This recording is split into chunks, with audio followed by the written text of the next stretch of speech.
Bienvenidos a este nuevo programa de Diabetes 360 Activo. Mi nombre es Edgar Salazar, paciente diabético desde hace más de 30 años. Hoy iniciamos la temporada 2, donde vamos a empezar a hablar de todo lo que son los cuidados, los tratamientos y los medicamentos que son más utilizados tanto en la diabetes tipo 1 y diabetes tipo 2. Recuerden que en la temporada 1 hablamos de todo relativo a los conceptos básicos que debe conocer un paciente diabético y sus familiares. Y en esta nos vamos a dedicar a hablar de los distintos medicamentos, tratamientos y aquellos cuidados iniciales que debe tener en cuenta un paciente para evitar complicaciones a largo plazo. La presentación de hoy se denomina principales tratamientos para la diabetes y en ella nos vamos a concentrar en los dos tipos de tratamientos más utilizados, los medicamentos orales y la insulina. Todas las recomendaciones y explicaciones que voy a dar son provenientes de organismos de alto prestigio como la Federación Internacional de Diabetes, la Asociación Americana de Diabetes y la Asociación Española de Diabetes. Vamos a comenzar hablando de los medicamentos orales y sus grupos, que son los medicamentos que por excelencia se utilizan en el tratamiento de la diabetes tipo 2, siendo el medicamento de referencia para este tratamiento la metmorfina. A nivel de los tratamientos de la diabetes podemos hablar de dos clasificaciones. Aquellos que estimulan la producción de insulina, recordando que en pacientes diabéticos tipo 2, normalmente el cuerpo tiene insulina, pero no es suficiente o tiene resistencia a ella y es necesario estimular al páncreas para que se produzca la insulina. Y existe otro tipo de tratamiento que se llaman los inhibidores, que aunque no estimulan la producción de insulina, sí inhiben algunas sustancias en el cuerpo que ayudan a que la insulina que tiene el cuerpo sea utilizada de una manera más eficiente. Ahora mismo, si hiciéramos una comparación comparando sus ventajas y sus desventajas, vemos que la metmorfina, que ya lo dijimos, es el medicamento de referencia. ¿Por qué? Bueno, primero porque es un tratamiento con muy pocos efectos secundarios, simplemente puede causar molestias digestivas en algunos casos, y lo único es que no es adecuado, está contraindicado cuando hay insuficiencia renal avanzada. Pero en todos los demás casos es un medicamento de una acción efectiva y además tiene un costo bastante accesible. Otra gran ventaja es que los episodios de hipoglicemia se reducen mucho. Luego vienen los inhibidores, que también son efectivos y, como dijimos, lo que hacen es inhibir alguna sustancia en cada caso para facilitar que la insulina pueda actuar de una manera más efectiva. El problema con estos medicamentos es que algunos tienen unas desventajas importantes y que por supuesto son más costosos que la metmorfina. Otro tipo de medicamento utilizado hace mucho tiempo son las sulfonilurias, que eran también estimuladoras y era un medicamento de muy bajo costo, pero en estos medicamentos el riesgo de hipoglicemia era muy alto y entonces a algunos pacientes no les gusta porque realmente, y lo hemos comentado también anteriormente, un episodio de hipoglicemia es algo bastante incómodo y de riesgo en algunos casos. En cuanto a la insulina, es el tratamiento indispensable y esencial para el tratamiento de la diabetes tipo 1. En la diabetes tipo 1 prácticamente el cuerpo no tiene insulina o no la produce en absoluto, entonces se necesita colocar un sustituto a la insulina que produce el cuerpo desde afuera.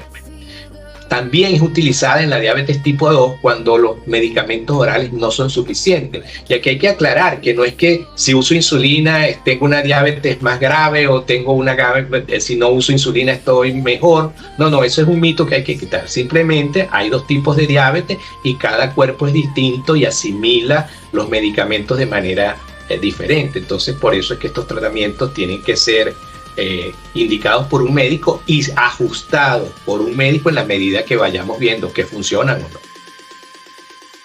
En cuanto a los tipos de insulina, hay insulinas muy rápidas que son las que normalmente actúan rápidamente y tienen corta duración su efecto y son las que se utilizan normalmente para cubrir las necesidades que tiene el cuerpo de insulina en el momento de comer. Y la otra muy utilizada son las prolongadas y ultralargas, porque son las que se utilizan cuando el cuerpo necesita insulina pero no está comiendo.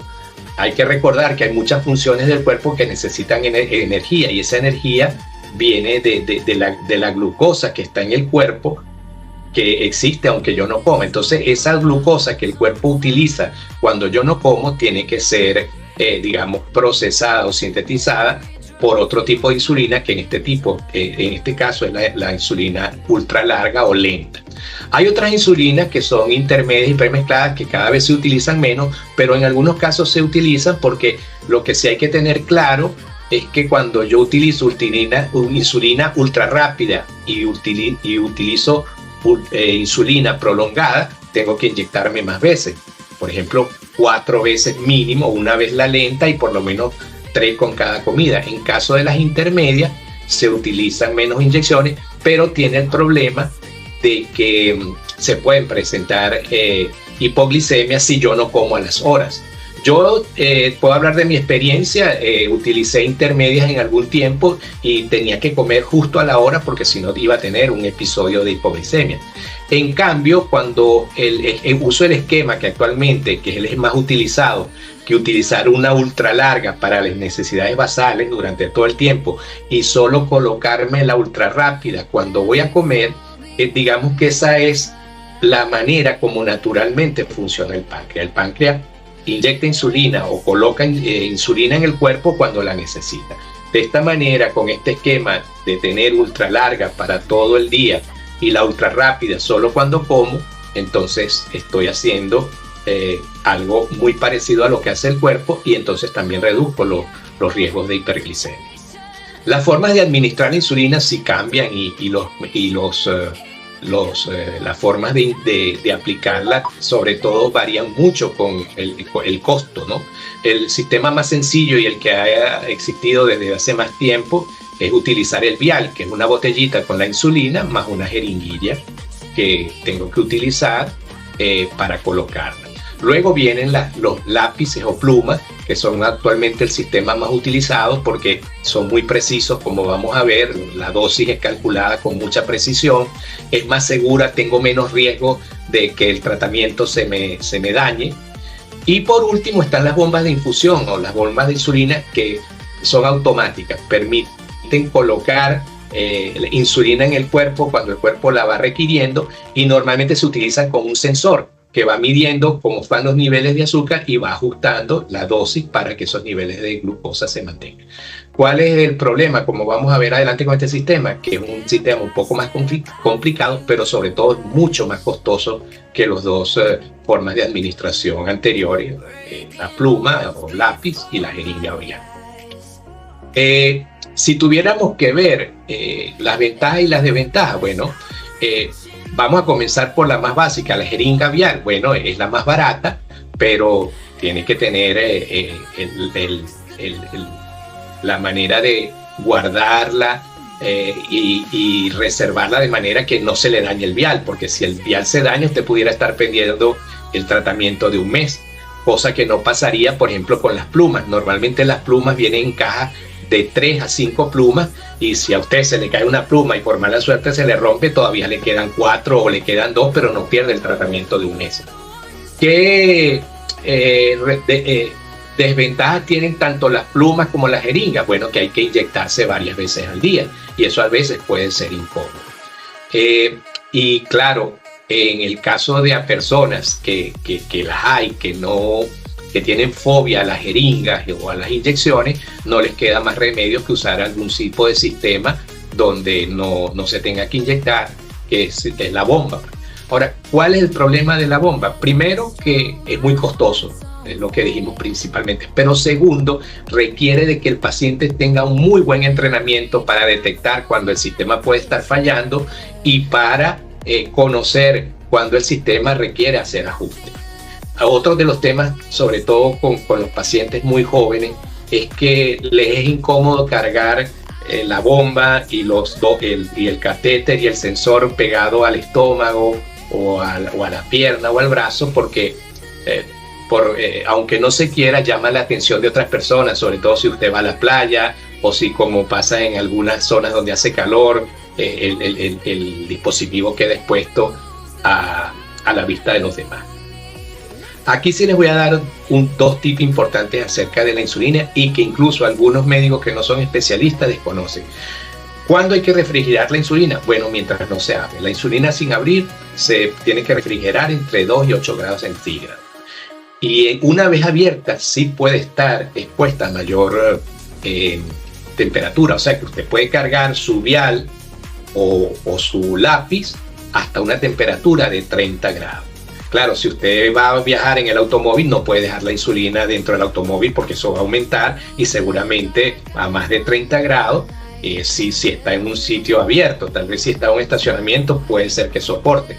Pero en todo caso, si nosotros pensamos que la insulina ha estado a una temperatura mayor de 30 grados, hay que descartarla porque esa insulina no va a funcionar. Igual pasaría si dejo congelar la insulina porque la dejé trabajando en una temperatura muy fría, tanto que sea en la nevera o en países donde hay inviernos y si están en temperaturas bajo cero. Como conclusiones finales, bueno, el tratamiento va a ser una mezcla de eficacia, seguridad, las preferencias del paciente y por supuesto el costo del tratamiento. En países donde algunos tratamientos están subsidiados por los sistemas de salud, bueno, se puede acceder a sistemas como las bombas, como los sensores, pero en otros probablemente tendré que buscar adaptar mi presupuesto a un tratamiento que me pueda permitir. Como les dije, si quieren ampliar información sobre esto y validar que esta información viene de buenas fuentes, pueden investigar en las recomendaciones de la Federación Internacional de Diabetes, Asociación Americana de Diabetes y la Sociedad Española de Diabetes. Esto ha sido, digamos, este primer programa de la temporada 2. Vamos a seguir hablando de lo que son tratamientos y cuidados en esta segunda temporada. Y los invitamos a que nos sigan y nos acompañen y compartan estos programas con personas que ustedes crean que les pueda ser de utilidad. Hasta el próximo programa.